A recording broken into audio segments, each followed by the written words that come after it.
Before we begin, this story contains depictions of violence and dark themes that some listeners may find disturbing. It is intended for a mature audience. This is a work of fiction. All characters, events, and incidents are products of the author's imagination. Viewer discretion is advised.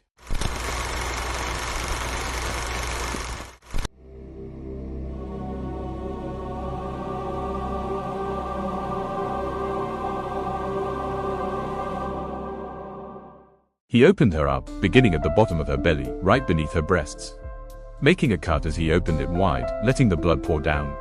Staring at her organs, the smirk on his face just grew bigger and bigger with each moment. Won't be able to eat all of them, no, only one he can eat, but which one should he eat? Enchanted by the sight of it, and staring at it for a moment or so, he decided and pulled the heart out of there. He was quiet, rather calm as he was cooking it, having been there in that house, without a tension in the world. He didn't even think for a moment there that anyone could have just walked in here on him. He didn't even think about it. And whether it was his luck or what, but no one walked on him. Cooked her heart, sat there in silence, and ate it. Then quite a few hours in there before he took his leave. Leaving the body lying there like that, she lay there for a little while before her mother returned. The young girl was there with her, and as she saw her lying there in such a grotesque situation, her legs shattered, she was crying, holding the other daughter to her chest.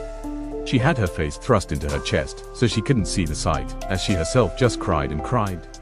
Neighbors heard her and rushed in there, wondering what could have happened there, why she was crying, and as they saw the scene, they were sick to the stomach. The women who entered there just puked and burst into crying. A couple of men took them out of there and informed the police. The next morning, that incident was in the news. It was there on the first page of every newspaper, but he ignored it all and now focused on something else. Never even thought about the consequences, what was going to happen, if the police were ever going to find him, or even if he had left any evidence behind. Such details did not bother him.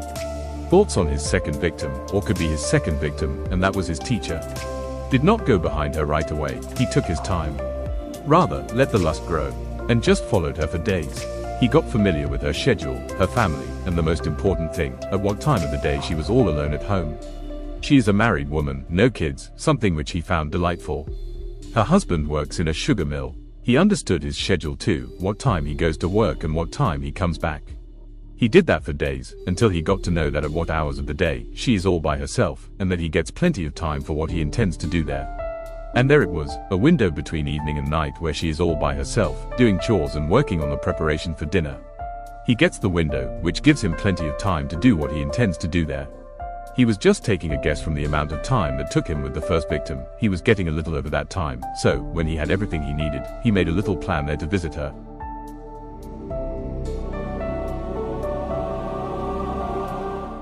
One day, somewhat in the evening, he knocked on her door, unannounced. She recognized him at a glance and was surprised to see him there. "Why are you here?" she questioned him. He smiled a bit at her. "Mom," he spoke softly, "there's something important I need to talk to you about. Can I come in?" She thought for a moment there. "Sure, but be quick." He smiled at her. She brought him a glass of water as they sat there. "I was hoping that you could give me tuition. I need to study, my grades, I think they can improve. Can you do it?" Been sitting there in silence, she gave it a little thought there. "I don't think that I can do that. First, it's against the school rules. If they find out I am giving tuitions, I will lose my job, and on the other hand, between school and my home, I don't have time for it. So, no, I can't do it." She made herself clear and asked him to leave, but he isn't going away that easily, no, as he has something else been going on in his head, so he tried to insist on her. But no matter what he does there, she won't listen to him. She said she has some chores to do, and asked him to take his leave, again, but he won't go, and has been taking a little pause there. "And with that, there's something else that I want to tell you, something which I meant to tell you a long time, but I dared to do it." She heard him and shook her head a little at him. "What is it?" she asked him, as he took a deep breath there, took a moment. "For a few days, something has started to happen inside of me, something odd, something which I have never felt before about anyone.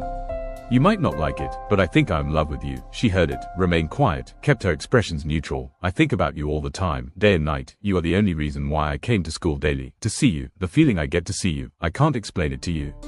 She listened to him attentively. He took a little pause there, as they both looked at one another. "And I desire to make love to you." That's where her expressions changed. "Can you make love to me?" he asked her, as she rose from her place. "Why don't you go now? I have work to do. We will talk about it later." She has no such intentions. She just wants him to be out of there.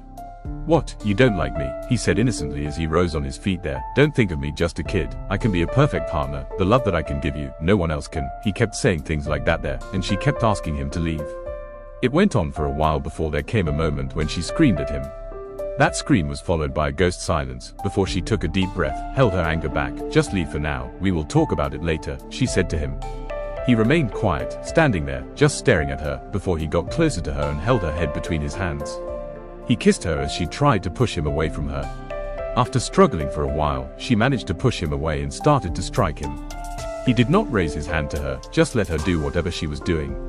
"Leave," she cried, as she grabbed his hand and moved towards the door. He kept going on for a while, and a little far from the door, he stopped and held her hand there. She pierced her eyes on him, which were filled with rage, and tears came into his eyes. "Certainly not the real one. Please make love to me," he said, as she slapped him. He laughed as she slapped him, having been looking right into her eyes there.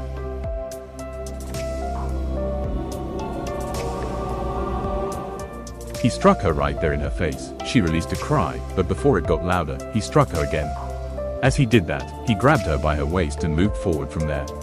As he did that, he threw her on the floor with a loud thud, and as he did that, she became half unconscious there. She could see, but she couldn't move. Seeing her like that, he was standing there in silence, been staring right at her, before he striped her bare. He looked around a little, he saw the dining table, moved towards it.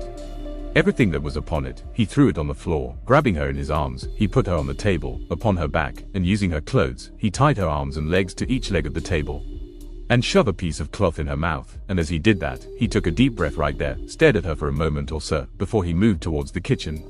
He grabbed himself a glass of water, was quiet, gathered his breath there, took his time there, before he returned with a jug full of water, and poured some of it over her face. He put the jug on the table, as he grabbed a chair and sat right next to her head. Being quiet, he was removing the hairs from her face. "Look at yourself, you are such a beautiful woman." A smile appeared on his face. "You shouldn't keep yourself limited to one man." His fingers were rolling all over her body, caressing her, as tears were pouring down her cheeks. She was trying to free herself from there, kept moving her arms and legs, but they wouldn't budge. The silence was there for a moment. "You are just like her." "Why are you all like her?" He chuckled a little. "Only if she had listened to me, she might still be alive." She understood who he was talking about. "Although I would have still killed her, even if she had said yes," he sighed, as he started to slurp there. She couldn't do anything about it. She could just cry, and that's what she did there. He went on for a few moments or so, before he came to a stop, stared at her for a moment or so, before he took a deep breath right there and poured 2 of his fingers in her mouth as she bit them. He pulled them out as soon as she did that and slapped her. "I thought you would do such a thing," he said, as he looked around a little. "Do you have a plier?" he asked her. Her eyes were just popping out of her sockets, as he smiled at her and started to look for one, a plier. It took him a while, but he finally found one, although now everything seems to be scattered around. He quickly made use of them and pulled her front teeth out.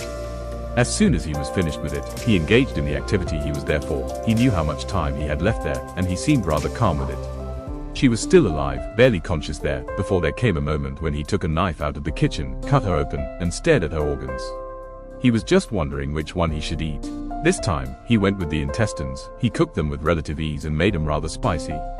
He ate it right next to her head on that table, even poured some of it in her mouth, as he thought that she might be hungry too. Although he was aware of it that she is laying there dead, but he did not care for her. After he was finished with his work, he took his leave from there, leaving her like that, and left her half cooked and served on that table. "Now whom should I make love to next?" he said to himself as he was headed right for his house.